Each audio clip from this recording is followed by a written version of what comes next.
your fan fault lights, 1, 2, or 3, and then your VFD selector switch, which you can leave in either or, and if one does go into alarm, it's still going to switch over automatically to the other VFD. Other than that, pretty basic inside.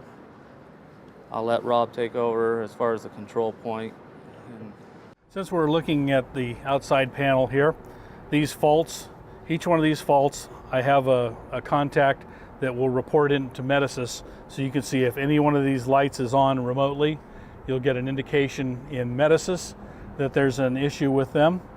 As far as VFD faults, VFDs running, and each individual fan.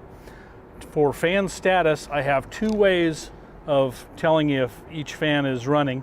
I have a pressure switch, an air pressure switch, that'll tell us if we're getting a differential pressure across the fan. That is our proof of flow. And I also have inside,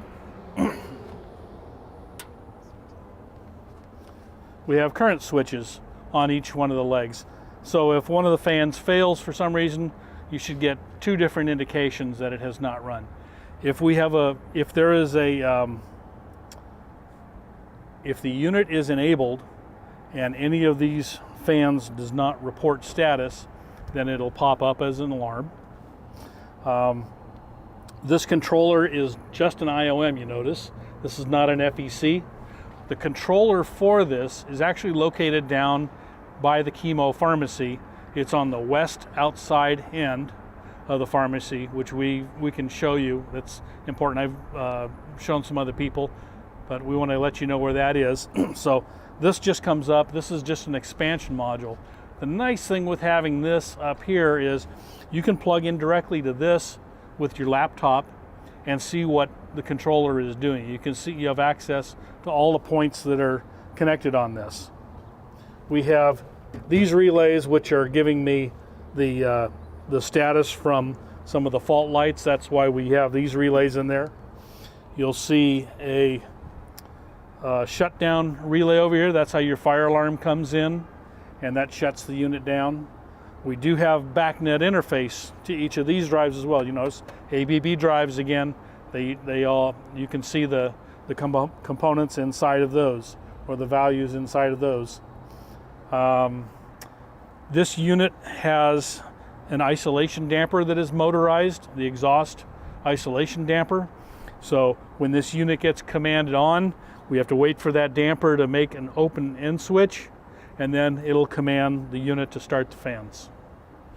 There are flow stations also, so analog flow stations, so you can see how much air each fan is providing. Add those up in a total and get a total airflow. You can run against the exhaust air valves down in the chemo pharmacy. This unit, if it's running, normally all 3 fans are going to run off of one of the drives, whichever one happens to be the lead. And if one of the fans fails, we're going to take our command to this exhaust fan and bump it up to full speed. If 2 fans fail, then what we do is we shut down air handler 5, and the reason we do that is so that we do not overpressurize the chemo pharmacy. It's important to keep that space negative.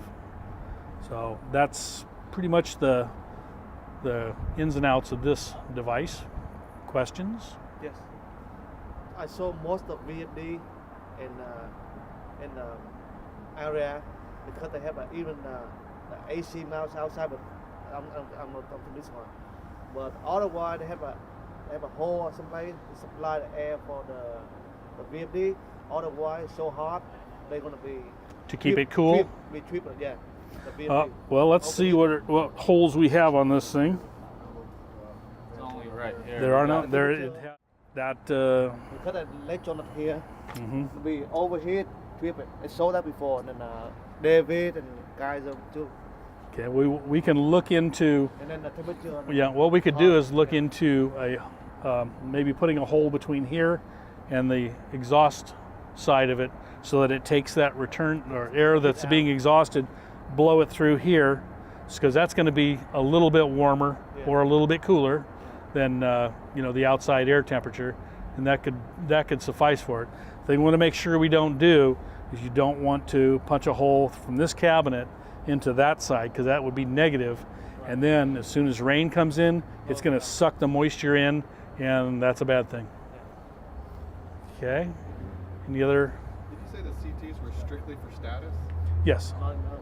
Yeah, these current transducers are just for status, but we have additional status by differential pressure switch.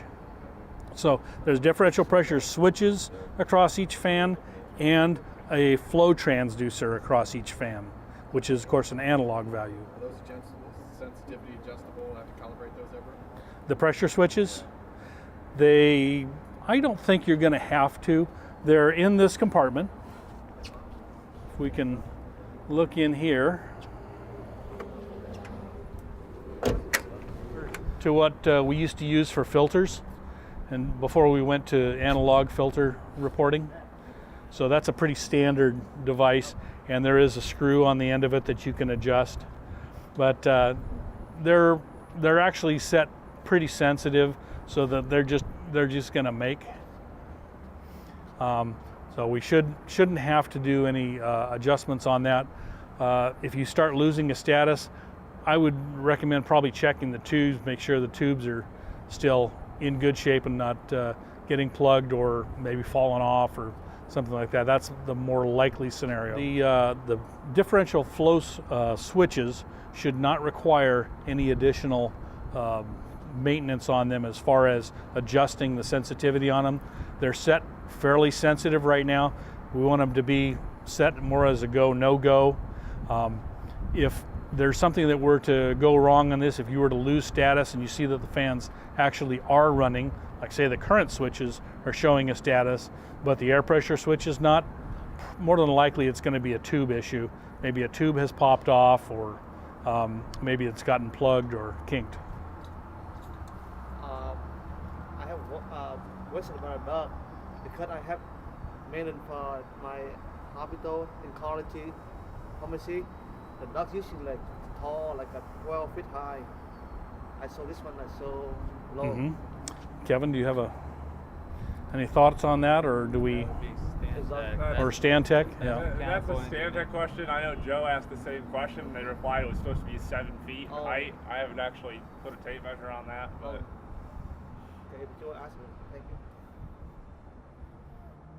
Any others?